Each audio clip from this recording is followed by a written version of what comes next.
नमस्कार प्रिय विद्यार्थियों, आज की कक्षा में हम बात करने वाले हैं बीए पाठ तृतीय हिंदी साहित्य के द्वितीय प्रश्न पत्र की।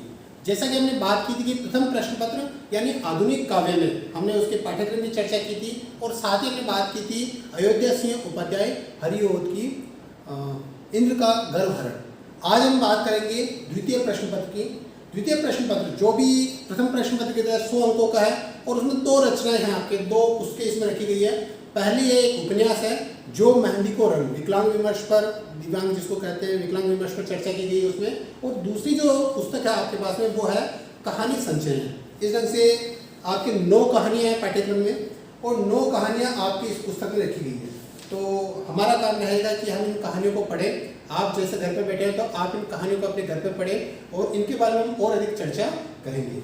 आज पहली कहानी लेते हैं जो एक महान कहानी है और उसका नाम है उसने कहा था। उसने कहा था के बारे में हम बात करना चाहेंगे। उसने कहा था हिंदी साहित्य में जो कहानी है, कहानियों में महानतम कहानी मानी जाती है। और आपको जानकर आश्चर्य होगी कि इसके जो रचयिता है पंडित चंद्रधर शर्मा गुलेरी, उन्होंने अपने जीवन काल में महज 3 कहानियाँ लिखी थी और उनमें भी अगर कहा जाता है कि अगर उन्होंने केवल उसने कहा था लिखी थी होती, फिर भी आज भी उनका वही स्वर्णिम स्थान होता, गौरवमयी स्थान होता। तो आज हम बात करते हैं पंडित चंद्रधर शर्मा गुलेरी की और साथ में हम बात करेंगे उसने कहा था की। तो पंडित चंद्रधर शर्मा गुलेरी इसलिए भी महत्वपूर्ण हो जाते हैं, उनका जन्म हुआ था हमारे जयपुर। पंडित चंद्रधर शर्मा गुलेरी, इनका जन्म हुआ 1883 में जयपुर राजस्थान में। और बताना चाहेंगे आपको कि अकादमिक शिक्षा में श्रेष्ठता के साथ में उन्होंने एमए और बीए किया था और उसके साथ में श्रेष्ठ मानक स्थापित करने के साथ में उन्होंने प्राचीन भारतीय इतिहास, दर्शन, अध्यात्म आदि का अध्ययन भी किया। और साथ में जो वर्तमान समय में, उस समय में जो भी पाखंड धर्म में जो पाखंड घुस गए थे उनके ऊपर भी कठोर प्रहार करते हैं अपने कई निबंधों में। जैसे कछुआ धर्म की बात करें, हम महाऋषि मोहि कुंठाओं की बात करें उनमें। साथ में जयपुर जो ऑब्जर्वेटरी है, जंतर मंतर है, उसमें भी इनका कार्य देखा जाता है, उनमें भी उनका नाम खुदा हुआ। कभी आप जयपुर जाए तो वहाँ पर आप देख सकते हैं। यहाँ पर आज हम बात करने वाले उनकी रचना उसने कहा था की। उसने कहा था जून 1915 में सरस्वती पत्रिका में प्रकाशित हुई थी और अपने प्रकाशन के बाद ही काफ़ी लोकप्रिय ये कहानी, निश्चित तौर से एक अलग ही विधा के कारण जो अब तक की कहानी चलती आ रही थी। वैसे भी हम बात करें तो 1901 से हिंदी कहानी का आरंभ हुआ था। तो ये जो कहानी 15 साल में ही ये जो कहानी लिखी गई है वो अपने युग से काफ़ी ज़्यादा अधिक आगे थी। अगर हम बात करें आधुनिक जो हिंदी के आलोचक है डॉक्टर नामवर सिंह हैं, उनके अनुसार इस कहानी का वास्तविक मूल्यांकन होना तो अभी भी शेष है। राजेंद्र यादव नई कहानी के प्रवर्तक माने जाते हैं। राजेंद्र यादव बताते हैं कि ये कहानी 1915 में लिखी गई एक नई कहानी है और नई कहानी बिल्कुल कही जा सकती है। आप शिल्प की बात करें, कथा की बात करें, या फिर इसके अंदर जो पद्धति काम में ली गई थी जिसमें आपको बताऊँ मैं फ्लैशबैक पद्धति। तो फ्लैशबैक पद्धति पूरी तरह से एक नया प्रयोग था इसमें, जिसमें जो सैनिक है, जो सिपाही है लहना सिंह, वो अपने पुराने समय को याद करता है और जिस ढंग से एक आदर्श प्रेम की स्थापना की गई है इस कहानी में, तो वो यकीनन अद्वितीय था और इस कारण से इस कहानी को काफ़ी प्रसिद्धि मिलती है। तो थोड़ा सा गुलेरी जी के बारे में बात करेंगे। गुलेरी जी का जन्म 1883 ईस्वी और मृत्यु हुई थी 1922 ईस्वी में। महज 39 साल की उम्र में पीलिया से ग्रस्त होकर इनकी मृत्यु हो गई थी। चलिए, जयपुर वेधशाला आदि में इन्होंने काम किया था। खबर विज्ञान, ज्योतिष, धर्म, भाषा विज्ञान आदि में उन्होंने काम किया था। कहानी में हम आगे बढ़ने से पहले, कहानी पढ़ने से पहले हम कहानी की थोड़ी सी और विवेचना करना चाहेंगे। तो कहानी के तत्वों के आधार पर अगर हम बात करें, कहानी के तत्व कितने हैं? कहानी के कुल 6 तत्व माने जाते हैं। कहानी के तत्वों के आधार पर अगर हम बात करें, इस कहानी की का मूल्यांकन करते हैं तो किस ढंग से कहानी खरी उतरती है उसकी हम बात करेंगे। ये एक प्रश्न भी बनता है, जैसे कि आपके किसी भी कहानी संबंध में आगे आप पुरस्कार पढ़ेंगे और भी अनेक कहानी पढ़ेंगे, वापसी पढ़ेंगे, तो आपसे एक प्रश्न पूछा जा सकता है किसी भी, जैसे उदाहरण के तौर पर उसने कहा था कि शीर्षक की सार्थकता सिद्ध करते हुए कहानी के तत्वों के आधार पर मूल्यांकन कीजिए। इस प्रकार का आपका एक प्रश्न आ सकता है परीक्षा के अंदर। तो आप किस ढंग से करेंगे? तो आप शीर्षक की सार्थकता कैसे होती है? सबसे पहली बात तो इसका जो शीर्षक है वो अपने आप में एक विशिष्ट शीर्षक है।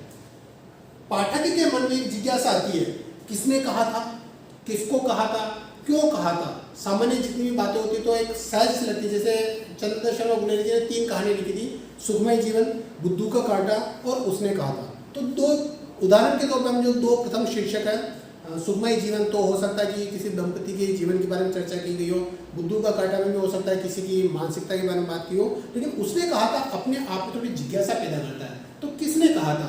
तो उस कहानी किसको हम यहाँ पर देखेंगे, उसने कहा था। तो आप जानते होंगे कि किसने कहा था? सूबेदारनी कहती है लहना सिंह से। क्या कहती है वो हम कहानी में देखेंगे। तो कहानी के तत्वों के आधार पर अगर मूल्यांकन करें तो सबसे पहला जो तत्व आता है वो है कथानक। कथानक यानी मूल कथा, स्टोरी। तो मूल कथा जो उसने कहा था कि वो 5 खंडों में है और 25 साल का परिवेश अपने आप में समेटे हुए है कि किस ढंग से एक 12 साल का लड़का युवा हो जाता है, 37 साल का युवा के 37 साल का जो एक सैनिक के रूप में हो जाता है। तो उसका एक अंतराल के बारे में बात की गई है, किस ढंग से परिस्थितियाँ बदलती है। कहानी की शुरुआत होती है अमृतसर के एक व्यस्त बाजार से। 5 खंड में कहानी, तो पहला खंड होता है अमृतसर का एक व्यस्त बाजार है। वहाँ पर मुलाकात होती है एक 12 साल का लड़का और एक 8 साल की लड़की आपस में मिलते हैं। लड़का आपस में एक थोड़ा प्रेम का प्रस्फुटन होता है, एक अच्छा वहाँ पर बताया जाता है। और फिर लड़का लड़की से पूछता है क्या तेरी कुड़मई होगी, कुड़मई यानी शादी होगी तेरी। लड़की शर्मा जाती है और दत्त कहकर भाग जाती है। 3-4 बार मिलता है, फिर वापस पूछता है कि क्या तेरी कुड़मई होगी। लड़की फिर से दत्त कहकर उसको भाग जाती है। ये होता है, सिलसिला काफी चलता रहता है। और एक दिन ऐसा आता है जब लड़का पूछता है क्या तेरी कुड़मई होगी, तो लड़की उसकी आशा के बीच जवाब देती है हाँ हो गई, क्या देखते नहीं है रेशम कड़ा सालू। लड़का बड़ा हताश हो जाता है, बड़ा कुंठित हो जाता है, कुत्ते को लात मारता है, वैष्णव से टकरा कर अंधे की उपाधि पाता है, तब जाके वो घर पे पहुंचता है। ये पहला खंड समाप्त होता है। हमें एक बहुत सामान्य सा लगता है और अचानक सामने लगता है जैसे हम कोई फिल्म देख रहे हो, कोई मूवी देख रहे हो जिसमें एकदम परिदृश्य बदलता है, उसी ढंग से परिदृश्य बदल जाता है। एकदम तोप के गोलों की आवाज़ आ रही है, पूरी एकदम गोलियों की आवाज़ आ रही है कि एक दृश्य आता है जिसमें सैनिक एक खंदक के बीच में छुपे हुए हैं, एक जमीन के अंदर एक खंदक बना के उसमें छिपे हुए हैं। वो थे भारतीय सैनिक। प्रथम विश्व युद्ध की बात है। प्रथम विश्व युद्ध में मित्र राष्ट्रों की तरफ से जब हमारे ऊपर अंग्रेजों का शासन था तो अंग्रेजों ने भारतीय सेना को भेजा था और उसमें सिख पलटन का सिपाही बन जाता है वही लड़का जो अमृतसर के बाजार में उस 8 साल की लड़की से मिलता है। तो उसका नाम है लहना सिंह। खंदक में उसके साथ में सूबेदार हजारा सिंह और उसका साथी है वजीरा सिंह और सूबेदार हजारा सिंह का एक पुत्र है बोधा सिंह।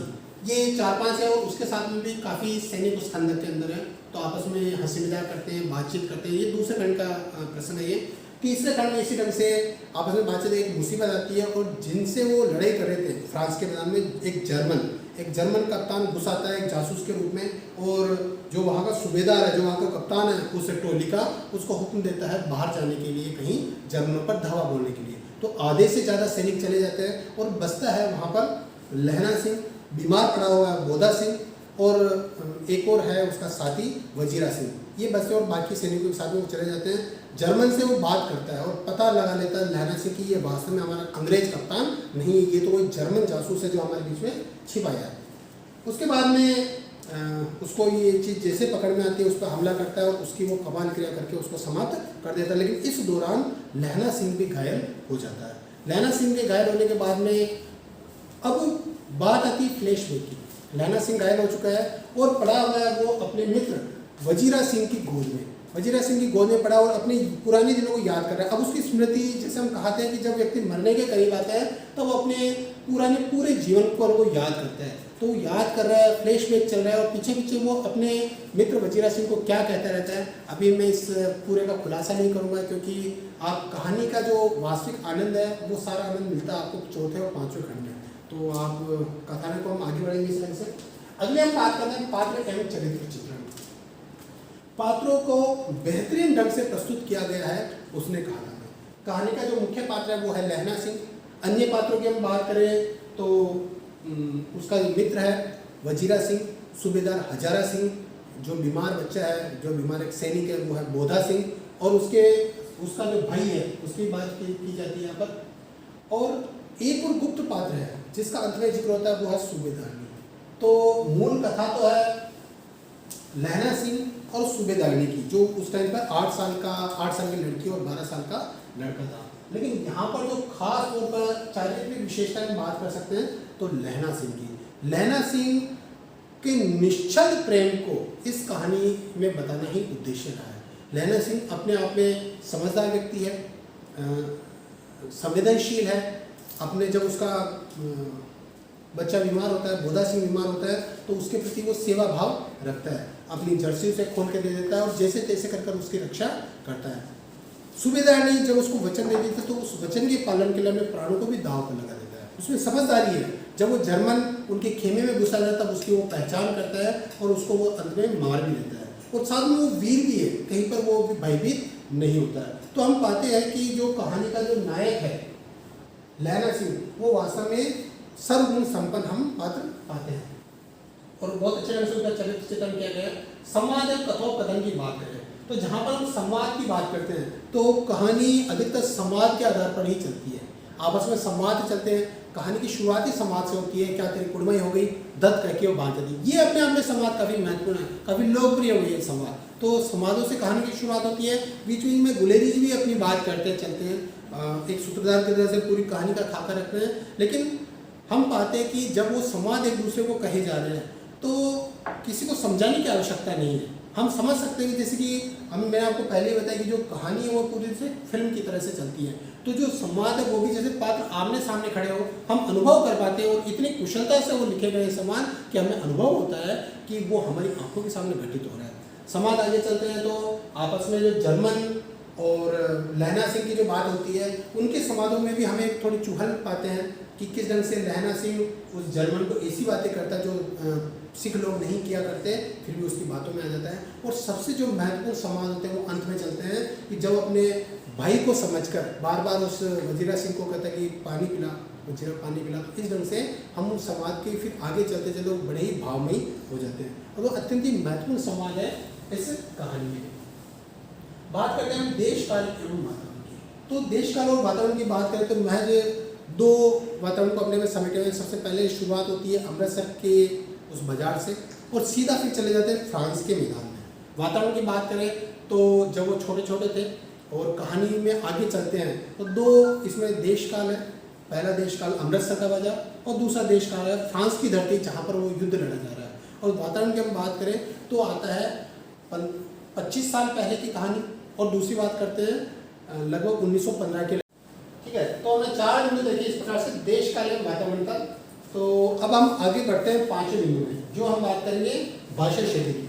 भाषा शैली में हमें एक आश्चर्य सा होता है कि उसने कहा था कहानी जो 1915 में प्रकाशित हुई थी उसमें एकदम परिष्कृत हिंदी भाषा का प्रयोग होता है, और उसका कारण रहा है कि गुलेरी जी ने अकादमिक शिक्षा बेहतर स्तर की प्राप्त की थी। इस कहानी में जहाँ पर हमें मिलता है, जहाँ से अमृतसर की शुरुआत होती है, जो बम्बू काट वाले होते हैं वो पूरी से पंजाबी लहजे में बात करते हैं, और कहानी आगे बढ़ती है।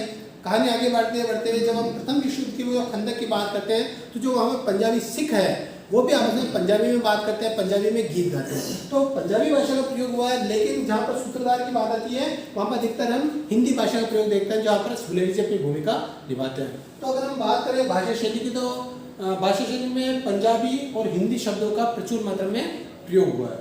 आगे बढ़ते हैं उद्देश्य की, जो किसी भी कहानी को लिखने का मूल उद्देश्य क्या है, उसने कहा था कहानी को लिखने का उद्देश्य क्या है। अगर हम बात करें देशभक्ति तो यहाँ पर देशभक्ति नहीं आती है, क्योंकि प्रथम विश्व युद्ध था और उसमें भारत पराधीन राष्ट्र के रूप में अंग्रेजी सेना के रूप में सिख पलटन लड़ी थी। तो यहाँ पर भारत के नाम से हम कोई देशभक्ति नहीं कर सकते। कहानी लिखने का जो मूल उद्देश्य था वो यहाँ पर आता है उस निश्चल प्रेम को प्रदर्शित करना। वही निश्चल प्रेम जो एक 12 साल के लड़के को 8 साल की लड़की से हुआ था, और उस प्रेम में बंधकर वह अपना वचन पूरा करता है। कहानी का शीर्षक है उसने कहा था। किसने कहा था? सूबेदारनी ने कहा था। किसे कहा था? लहना सिंह को कहा था। और क्या कहा था? यानी अपने पुत्र बोधा सिंह की रक्षा करने के लिए कहा था, उसके लिए प्रार्थना की थी और उसने वचन दिया था कि मैं उसकी रक्षा करूंगा। और अपने उसी वचन को पालन करने के लिए, अपने उसी प्रेम की रक्षा करने के लिए, अपने प्रेम का पालन करने के लिए वो बोधा सिंह की रक्षा करते करते प्राणों का त्याग भी कर देता है। तो इस कहानी का उद्देश्य यही है, एक निस्वार्थ प्रेम को प्रदर्शित करना। और इस प्रकार से इसके कहानी के तत्वों के आधार पर अगर हम बात करते हैं तो उसने कहा था निश्चित तौर से एक सफल कहानी है। अब विद्यार्थियों, आपके सामने बात आती है कि ये जितनी भी जो कहानियाँ दी गई है 9 कहानियाँ हैं, तो आपका ये जो दायित्व बनता है कि आप इन कहानियों को पढ़ें।